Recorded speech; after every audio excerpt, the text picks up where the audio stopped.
Welcome back out there, shopkeepers and do-it-yourselfers. We're going to put this starter back on this 2012 Honda Pilot. Make sure and disconnect your battery. Oh, it ain't even there. It's over there somewhere. There it is, right there. Anyway, we're ready to go back together. Make sure you put your, I don't really know what, I guess that's just to keep the water out. I don't see the point in replacing that. Starter go in right in through here.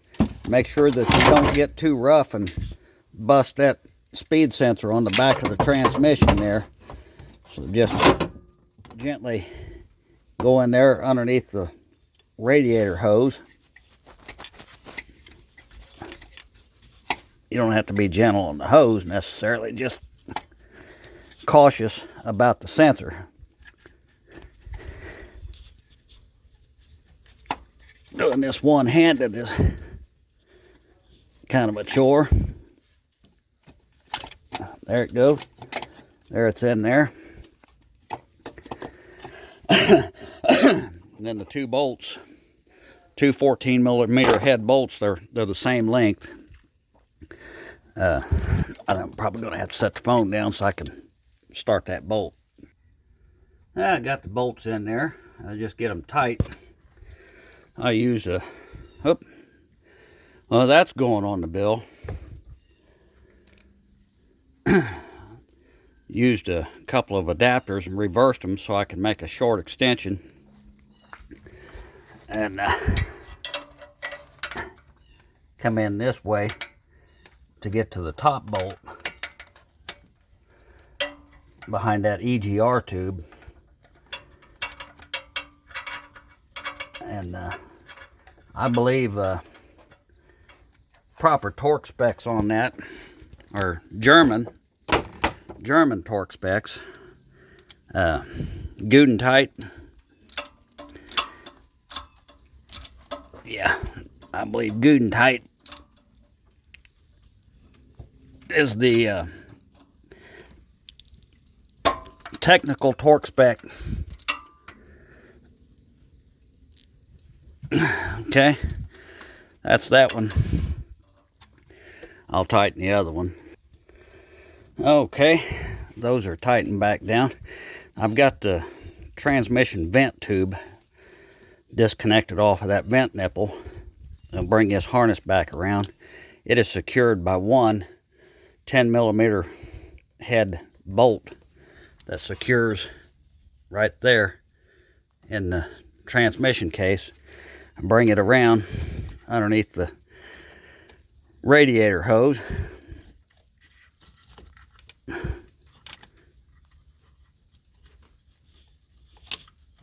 There, see, it's dropped into place. Pull the little rubber boot back. Slip the load cable on the starter.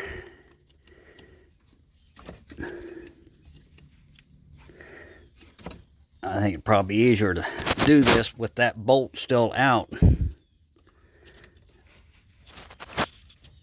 of that bracket. And you have a little bit of maneuverability of that cable. I can't do it one-handed. I got the cable in place.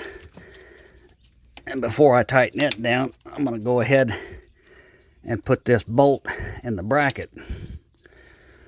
Well, I've got a little bit more flexibility. And tighten that bolt down. I believe we'll need to get out the 3/4 inch torque wrench there, the multiplier. Now, that's tight enough on that bracket.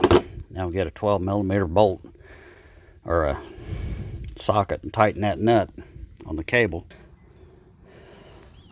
These nuts on these starters and alternators and stuff, you don't need to get out your 1-inch impact to tighten them up. You know, just I believe the proper torque spec on them is like tight enough, just tight enough. Yeah, so I'm just using a little 1/4 inch palm ratchet. Just tight enough is all you need. You don't need to, because you don't want to break nothing. That's tight enough. See what I'm talking about? Tight enough. And connect your signal wire or your ignition wire from the key. Bring that back around. Connect your vent hose. And let's see, I think we got another.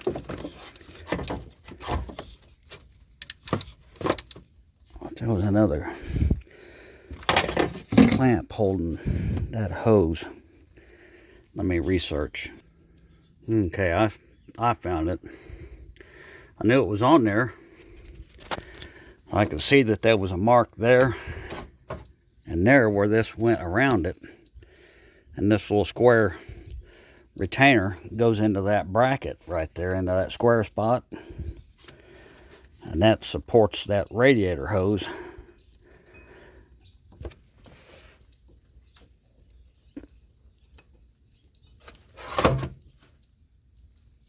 So we need to put it in the bracket first and turn it like 45 degrees.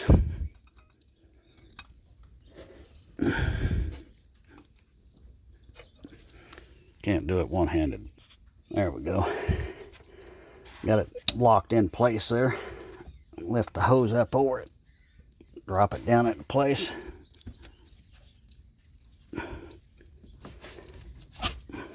There we go. Now it's in there. Now we're ready to put the battery box back in. And it was secured by 4 12mm head bolts.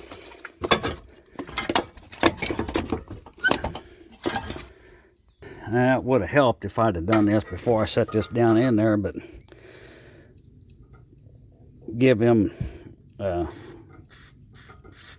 threaded nuts that go down in there in the body. A little shot of, this is the wrong brand, but I didn't have mine. PB Blaster is what I use. You don't want to overspray these, because what happens is it runs off the vehicle, and there'll be a jogger running along behind the car, and it'll drip onto the road surface, and he'll slip in it and fall. You don't want a jogger to slip and fall, and it'll be your fault. Then put them 4 bolts, 2 back there and 2 up here. And a little trick you can use, if you got to hold a tool like that with the bolt down at the bottom, it wants to fall out, just take your leaf, put it in there, and cram the bolt down over the top of it, and that'll hold your bolt in the socket. And then what you can do, when you get it started, you can just leave it there. Make sure you get all 4 of them bolts started before you tighten them down. Then work your harness into place, finesse it around there. Oh, that's great. Oh, wait a minute, that's good. That's good, because this goes underneath the air box.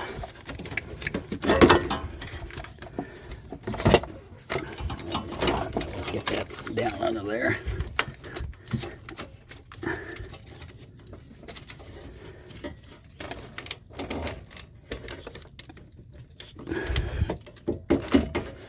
Yeah.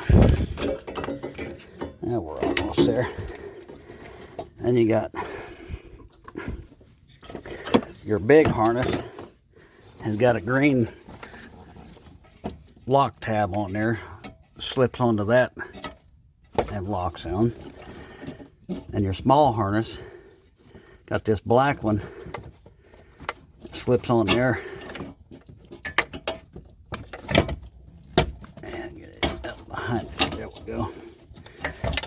And roll that around.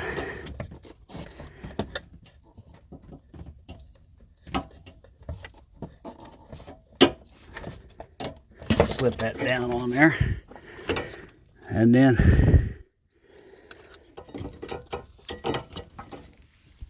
your fuse box goes over those tabs. These two deals there lock them on. Then you got a little 10 millimeter head bolt goes in there. We'll give that a little bit of the wrong brand. That way it won't strip and break. And then we got the two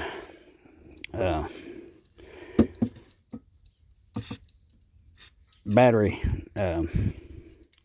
Oh, that was for the air box. That's what that bolt's for. Make sure that's down in there. And we got a couple of big bugs in there. We'll pull them out. Doesn't hurt to go ahead and put a little bit of the wrong brand on your. You don't have to put a lot in there, but just lubricate that screw that's in there. Makes them work a little easier. And we'll lubricate the screw holes for those, for the air filter housing lid. It only had one that was even in there secure. So I'm tightening them two bolts down. It don't have to be torqued to 89 foot-pounds, just good and tight, snug. This one back here, and that's the only two bolts that holds the air filter box in.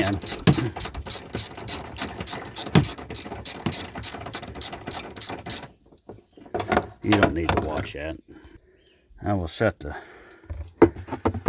battery casket down in there. I don't know why it's got all this stuff, but it does. Then the battery. Then the lid of the casket goes in there. And we got the battery hold down. And just little hooks. And let's see, there's a hole there.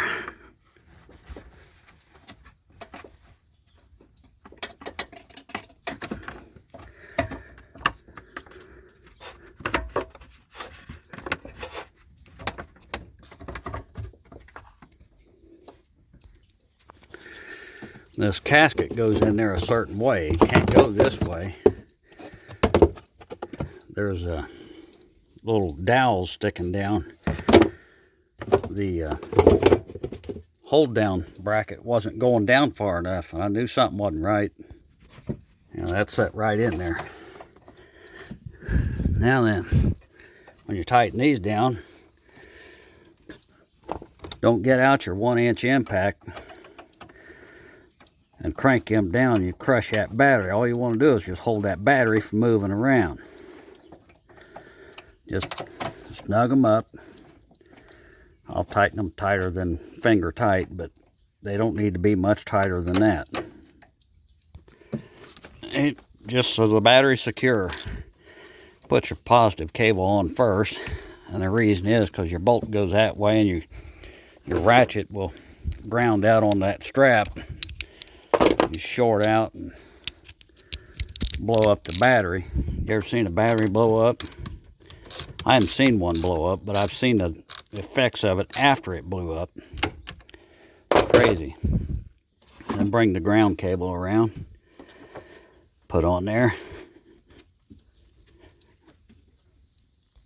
You want to make sure these cable ends go all the way down, because the post is not cylindrical, it's conical. The further down it goes, the tighter this is going to get.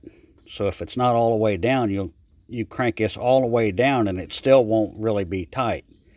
And once you get it snug, you don't have to crank it down. Get out a 2-inch ratchet and crank it down. You're not mounting a daggum utility pole. You're just tightening down a battery cable. So don't cram them down and stretch everything. Then we'll get the air filter in there. We'll go ahead and close that up. Oh, that's kind of bent. Plastic. There we go. There we go. it's a good idea to go ahead and squirt a little bit of lube on them. And those don't have to be cranked way down. Like I say, there's supposed to be 4, but there was only 2, and only this one was even tight. Before you go to cranking anything down, make sure that your lid is centered on the box and locked down all the way. Then we'll tighten this up. This clamp is still loose. You want to make sure that it's, a lot of people put them on and the hose will roll under, and you won't have a secure fit, and then you're going to have air leaking through here instead of coming in through here, because it has to pass through by the mass airflow sensor. So any air that leaks in here, if you got a split boot here or something, or you're leaking here, you're getting unmetered air into the engine that's not going through the mass airflow sensor, and that causes a problem. When you're tightening these down, dadgummit, that's tight enough, just like screw tight, not bolt tight. And tighten your hose clamp. Don't leave it loose, because you'll have a vacuum leak around the hose. You don't want that. You can use a screwdriver, but I don't have one. Not here, not out anyway. I've got one. I just don't have one laying out here with my equipment. You can use a flat blade screwdriver, but I'm using this little ratchet that got a crappy socket on it that just barely will go in past the band on the, see how that, well, maybe you heard it. I feel it just about to slip. That clamp is actually already ruined. It's spread out there. It's wanting to slip, but we've got it secure. Now don't forget to plug in your mass airflow sensor. Now we're ready to put the air intake snorkel on. Now just make sure there ain't no rags or dead birds or mouse nests in there. Set it down in there. It just got a little rubber boot that slips on, and then you got 2 of the plastic retainers, the expansion retainers that go in there. Just push them down in there. Most of those are broke generally. Anyway, we're all back together. Now we just gotta hit the key. There she goes. Thanks for watching, guys. Share, like, and subscribe. Comment if you will. All jokes aside, and leave a comment.